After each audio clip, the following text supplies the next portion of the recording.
Daily current news में अभी की खबर है, केंद्र ने सांसदों के वेतन में की वृद्धि। हाल ही में केंद्र सरकार ने संसद सदस्यों और पूर्व सदस्यों के वेतन, दैनिक भत्ते, पेंशन और अतिरिक्त पेंशन में आधिकारिक तौर पर वृद्धि की घोषणा की है।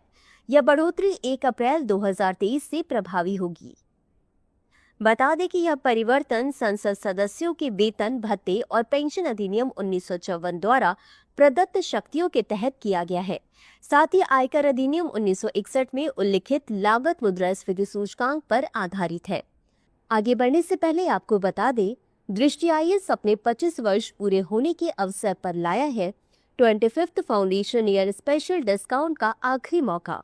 इस अवसर पर पाएं दृष्टि आईएएस के सभी ऑनलाइन कोर्स 60%, साथ ही बुक्स और टेस्ट सीरीज 40% कम कीमत पर।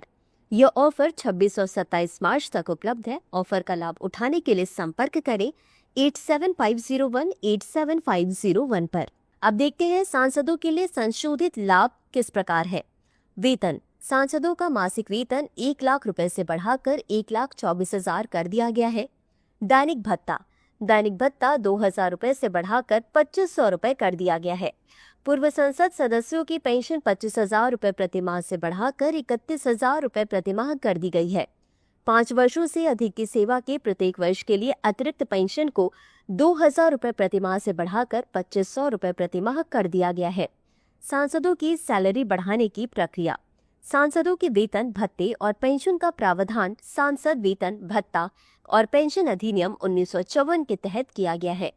सांसदों के वेतन में वृद्धि का प्रस्ताव केंद्र सरकार वित्त मंत्रालय द्वारा तैयार किया जाता है। इस संबंध में एक संशोधन विधेयक संसद में पेश किया जाता है।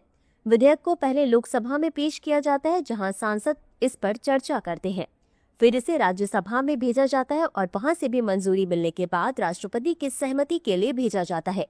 जब राष्ट्रपति इस विधेयक को मंजूरी देते हैं तो इसे अधिनियम का रूप दे दिया जाता है।